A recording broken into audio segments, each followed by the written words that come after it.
네, 하나님의 말씀은 누가복음 5장 12절에서 16절 말씀 보겠습니다. 예수께서 한 동네에 계실 때에 온몸에 나병 들린 사람이 있어 예수를 보고 엎드려 구하여 이르되 주여 원하시면 나를 깨끗하게 하실 수 있나이다 하니 예수께서 손을 내밀어 그에게 대시며 이르시되 내가 원하노니 깨끗함을 받아라 하신대 나병이 곧 떠나니라. 예수께서 그를 경고하시되 아무에게도 이르지 말고 가서 제사장에게 내 몸을 보이고 또 내가 깨끗하게 됨으로 인하여 모세가 명한 대로 예물을 드려 그들에게 입증하라 하셨더니 예수의 소문이 더욱 퍼짐에 수많은 무리가 말씀도 듣고 자기 병도 고침을 받고자 하여 모여오되 예수는 물러가사 한적한 곳에서 기도하시니라. 아멘. 네, 오늘 제목은 사망에서 생명으로 라는 제목으로 말씀을 나누고자 합니다. 자, 오늘 본문 내용을 조금 설명을 좀 드리겠습니다. 제가 이게 주일날 설교를 지금 했던 건데 이어서 더 추가적으로 더 깊게 오늘 말씀을 조금 나누려고 합니다. 예수님이 한 동네에 있었는데 나병 들린 사람, 여러분 나병은 옛날에는 문둥병이라고 그랬고 나병 환자라고 그랬고 요즘에는 한센시 병이라고 합니다. 왜냐하면은 이 한센이라는 사람이 이 균을 발견함을 통해 가지고 그 한센 그 사람의 이름을 붙여 가지고 이제 한센병이다 이렇게 지금 이야기를 합니다. 이 문둥병, 나병, 한센시병 걸린 사람인데 이 사람은 온몸에 나병이 걸렸다. 그러니까 아주 중한 그러니까 거의 있는 치료가 불가능한. 지금은 이런 문둥병도 치료가 되긴 하는데 이제 옛날에는 그냥 문둥병 걸리면 그냥 죽는 거예요. 죽는 거였는데 이 사람은 또 문둥병 중에서도 아주 중증 환자, 거의 회복이 불가능하고 이제 곧 죽어가는. 예. 이게 문둥병이 심하면은 살이 썩어 들어가고 살이 썩어 들어가면서 사람이 죽어가는 겁니다. 그냥.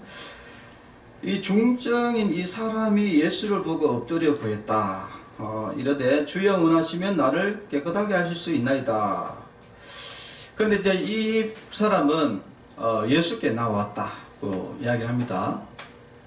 근데 지금도 우리나라도 그렇지만은 이런 이제 문둥병이 걸리면은 주로 어디에 살았느냐? 산속이나 안 그러면 촌을 이루고 옛날에 살았죠, 그죠?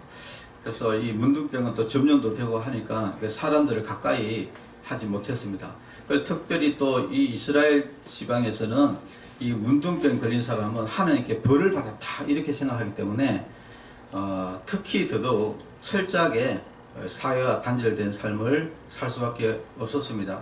그래서 문둥병 걸린 사람은 이제 실질적으로 우리가 이야기하는 주민등록증도 없고, 예, 그냥 사망한 사람으로 취급을 해버려요. 그래서 절대 그 마을 안으로 들어오지를 못합니다. 만약에 마을 아래에 들어간다 그러면은 돌로 던져서 붙여보냈습니다. 근데 만약에 붙여보냈는데 계속 온다, 돌로 쳐서 죽여도 상관이 없어요. 왜냐? 죽은 사람이기 때문에. 자, 그래서 이 나병 환자는 쉽게 말해서 사회에 단절된 소망이 없는 그런 사람이었다. 그런데 이 사람이 감히 예수님 말 안에 들어왔다. 이 말은 무슨 말입니까? 죽기를 각오하고 들어왔다 이 이야기입니다. 근데 사실은 이 중증 나병 환자 입장에서는 사실 그냥 있어도 죽고 예수님 앞에 가다가 돌 맞아서 죽어도 죽고 이러나 저러나 죽는 인생이기 때문에 예수님에게 강하게 나갔는데, 그런데 이제 우리가 될 때면 되라 하라고 이 나병 환자가 이렇게 예수님께 나아간 것이 아니라 이 사람은 굉장한 믿음의 소유자였다라는 것을 우리가 잘 알 수 있습니다. 그 대목이 무슨 말이냐면은 바로 여기 보면은 주여 원하시면 나를 깨끗하게 하실 수 있나이다. 이 짧은 한마디입니다. 이 짧은 한마디가 도대체 그 사람의 믿음이 얼마나 대단한가를 알 수 있는가, 그것을 잠깐 보면은요, 우리가 굉장히 믿음의 사람 치면은 이제 예수님의 제자들을 이제 믿음의 사람으로 칩니다. 믿음의 사람 중에 이제 베드로가 예수님 앞에 고백한 내용이 마가복음 16장 16절에 이야기가 나오죠. 그러니까 예수님이 사람들은 나를 누굴 하느냐 이렇게 물으니까 어떤 사람들은 선지자다, 어떤 사람은 뭐 유명한 사람이다, 막 여러 가지 뭐 이야기를 했어요. 자, 그러니까 예수님이 베드로에게 니는 나를 어떻게 보느냐 이렇게 물었어요. 그러니까 시몬 베드로가 대답합니다. 주는 그리스도시요 살아계신 하나님의 아들이십니다 라고 고백을 했습니다. 믿음의 고백이었죠. 신앙 고백입니다. 주는, 예수님은 나의 주인이시고 그리스도 나의 구원자시고 그리고 살아계신 하나님이십니다 라는 고백입니다.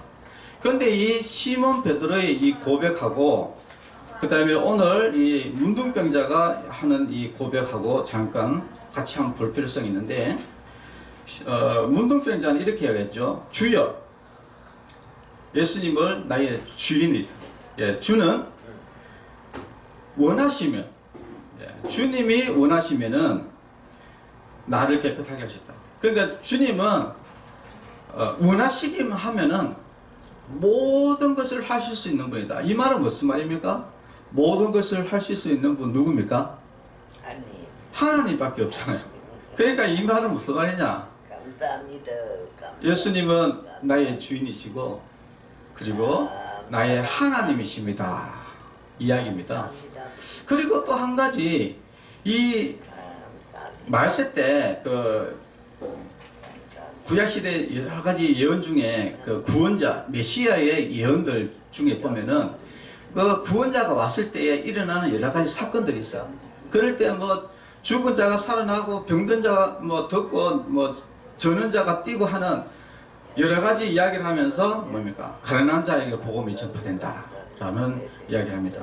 예수님께서도 마태복음 11장 4절에서 6절에 보면은 나병 환자가 깨끗함을 받으며 가난한 자에게 복음이 전파될지어다 이렇게 이야기하는데, 이 나병 환자는 사실 불치병이잖아요. 그죠? 이 불치병을 고치고 죽은 사람을 살리고 병든 자를 고치고 저는 자를 뛰게 하는 이런 하나님만 할 수 있는 이것을 하는 그 사람이 바로 우리의 구원자다라고 이야기를 하는 겁니다. 그러면은 결국은 이 원하시면 할 수 있다, 나를 깨끗하게 하실 수 있다, 원하시면 나의 이 나병 환자, 이 불치병을 깨끗하게 하실 수 있다, 이 말은 바로 예수님이 그 구원자이기 때문에 그걸 하실 수 있다는 이야기입니다. 자, 그러니까 뭐냐? 주는 구원자시요, 예수님은 나의 주인이시고 나의 그리스도시고, 그리스도가 구원자거든요. 나의 구원자시고 그리고 그런 능력을 가지신 바로 하나님이시다 라는 이 고백이 베드로의 고백과 신앙 고백과 똑같은 말이다 이야기입니다. 그러니까 이 나병 환자의 이 믿음이라는 것은 어마어마한 믿음을 가지고 있었어요. 자, 그래서 우리도 예수님께 나아갈 때는 참 우리가 목숨을 걸고 나아가야 된다는 이야기를 지금 우리가 이 시대에 조금 깨달아야 할 필요성이 있다. 과연 우리는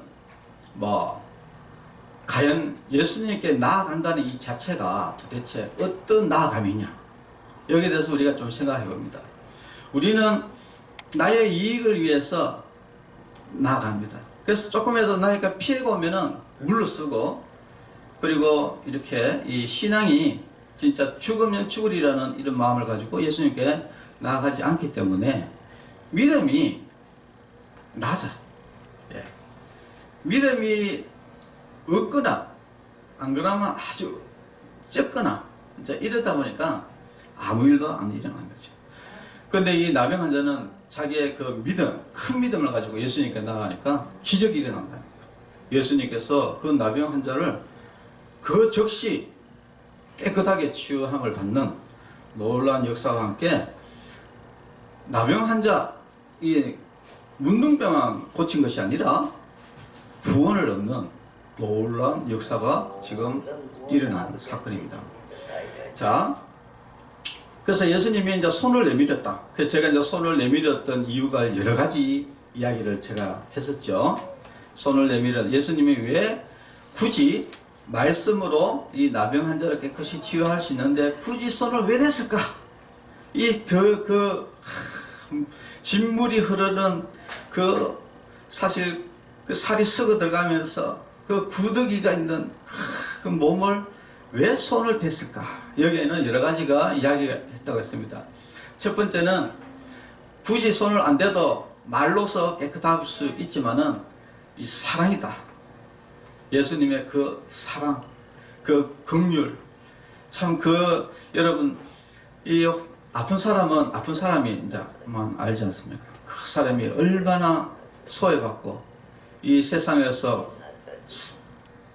외면받고 그 무덤가에서 거기에서 죽을 날만 기다리면서 얼마나 그 삶이 고달프고 괴롭고 제대로 묻지도 못하면서 그런 절망과 같은 그 상황 가운데 예수님이 그것을 보고 불쌍히 여기시면서 그 사람을 사랑해서 손을 댔다는 거예요.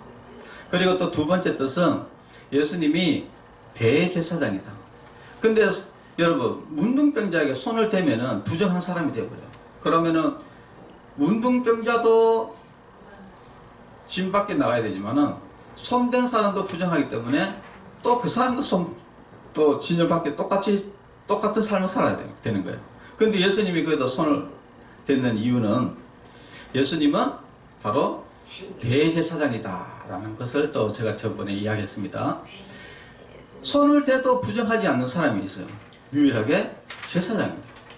예수님은 우리의 대제사장으로 오셨다라는 것을 우리에게 보여주기 위해서 손을 대신 거예요. 그러면서 내가 원하니 깨끗함을 받아라 라고 예수님이 말씀하셨습니다. 내가 원한다. 하나님이 원하시면 깨끗하게 하실 수 있다 라고 나병 환자가 이야기했을 때 예수님은 내가 원한다. 바로 하나님이신 하나님인 내가 원한다. 깨끗함을 받아라. 이렇게. 그러니까 예수님은 자기 스스로 뭐라고 이야기를 하냐면은 나는 하나님이다. 전지전능한 모든 것을 하실 수 있는 전지전능한 하나님이기 때문에 내가 원한다. 깨끗함을 받아라. 라고 이야기를 하자마자 깨끗해져 버렸어요. 이것은 예수님이 바로 하나님이신 것을 증거하는 놀라운 사건들입니다. 그래서 예수님은 바로 하나님이시다라는 것을 우리가 알게 됩니다. 그리고 나서 예수님이 이렇게 이야기하죠. 아무에게도 이러지 말고 가서 제사장에게 내 몸을 보이고 또 내가 깨끗하게 됨으로 인하여 모세가 명한 대로 예물을 드려 그들에게 입증하라 하셨더니라는 말씀이 납니다. 자, 이 말씀은 우리가 좀 잘 들어야 되는데 특히 이제 이단들이 이런 이야기 합니다. 이걸 가지고 예수님도 바로 율법을 지키지 않느냐, 안식일을 지키지 않느냐, 안식일을 지켜야지 구원받는다. 뭐 이렇게 하나님의 교회, 신천지 뭐 이런 온갖 이단들이 이런 거짓말을 합니다.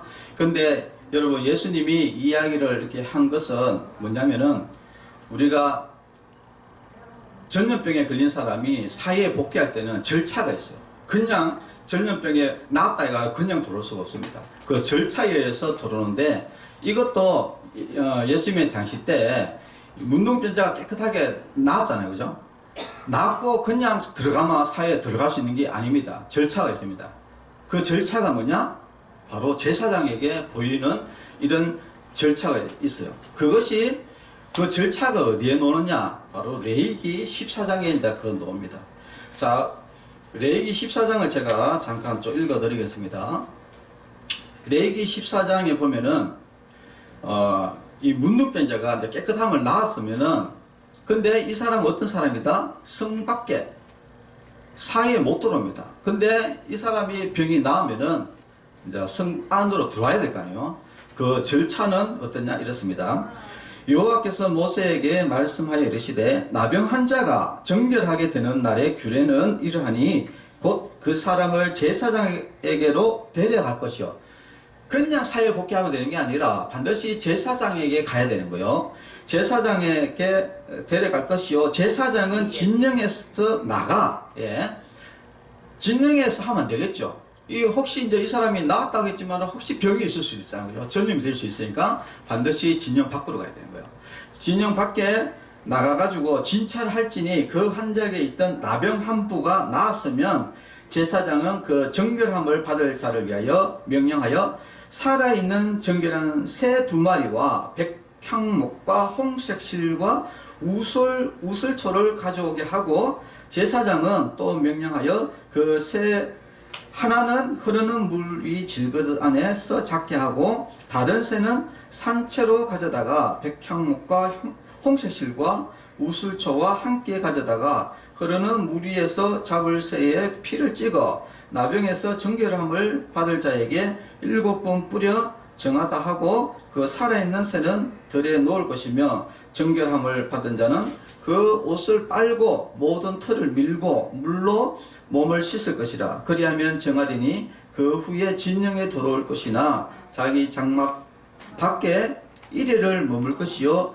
7째 날에 그는 모든 털을 밀되 머리털과 수염과 눈썹을 다 밀고 그의 옷을 빨고 몸을 물에 씻을 것이라. 그리하면 정하리라. 이렇게 나옵니다. 아, 이게 절차가 엄청나게 복잡한데 제사장에 보이고 7일 동안 이 절차, 이 사회 복귀하는 절차가 7일 동안 벌어지는 거예요. 7일 끝나고 나서 또 끝이 아니라 그 다음에 8일째는 또 어디 들어야 되냐면은 진영 안으로 들어와가지고 성막으로 또 들어가가지고 다시 또 속건제, 속죄제, 번제 이런 또 여러 가지 또 제사를 드려야 돼요. 그만큼 절차가 굉장히 복잡합니다. 자, 그런데 우리가 이 구약시대의 이 율법들은 전부 다 결국은 누구를 이야기하냐. 지금 나병 환자가 예수님을 나의 구주, 나의 하나님으로 고백했듯이 이 율법은 모두 다 어떤 것이냐? 바로 예수님은 나의 구원자시다 라는 것을 이야기를 하는 것입니다. 자, 오늘 이렇게 보면은 정결 절차를 우리가 잘 보면서 이게 예수님과 어떤 관계가 있는가 그것을 잠깐 보면은요. 여기 보면은 예물이 가져와야 되는데 새 2마리가 나옵니다. 이 절차를 보면은 새 2마리를 가져오고 백항목이 있고 홍색실이 있고 우슬초라는 것이 이제 나오는데 이 새 2마리가 어떤 것을 뜻하느냐면은 첫 번째는 새를 한 마리를 잡아요. 어떻게 잡느냐? 이 질그릇에다가 아주 정한 물을 거기다 받아가지고 거기다 백항목을 넣고 홍색실로 새를 묶어가지고 새를 거기서 잡습니다. 잡으면은 물하고 새 피가 섞이겠죠, 그죠? 새가 섞이면은 거기에서 새 한 마리는 거기서 죽어요. 죽고 그 다음에 나머지 새 한 마리가 있잖아요, 그죠? 그 새 한 마리를 거기다 물에 담굽니다. 담그고 그리고 그 새는 들에 놔보냅니다. 그리고 그 피를 그 나병 환자 났었던 나병 환자에게 7번을 뿌리면은 그때 이제 이 나병 환자가 옷을 빨고 털을 밀고 이렇게 깨끗하게 정결식을 이렇게 하는 거예요. 자, 이 새 2마리 과연 무엇을 뜻하는 것일까? 새가 2마리 중에 한 마리는 죽어요. 그리고 한 마리는 풀려납니다. 이 새가 한 마리는 죽는다는 것은 바로 예수님의 죽음을 뜻해요. 예수님의 십자가의 죽음을 뜻하고 그 다음에 또 새 한 마리가 또 있죠. 새 한 마리는 부활을 뜻합니다. 생명을 뜻해요. 고린도전서 15장 20절에서 22절에 보면은 그러나 이제 그리스도께서 죽은 자 가운데서 다시 살아 잠자는 자들의 첫 열매가 되셨도다. 사망이 사람으로 말미암았으니 죽은 자의 부활도 사람으로 말미암는도다. 아담 안에서 모든 사람이 죽은 것 같이 그리스도 안에서 모든 사람이 삶을 얻으리라 이렇게 되어 있습니다.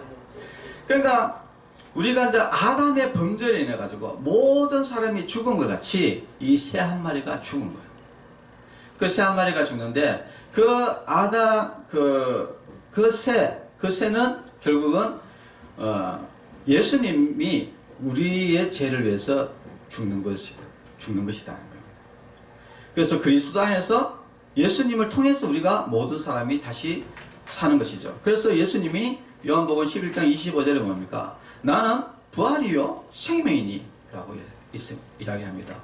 그래서 예수님이 우리를 위해서 십자가에 죽으시고, 그러니까 한 새 한 마리는 죽었잖아요. 그죠?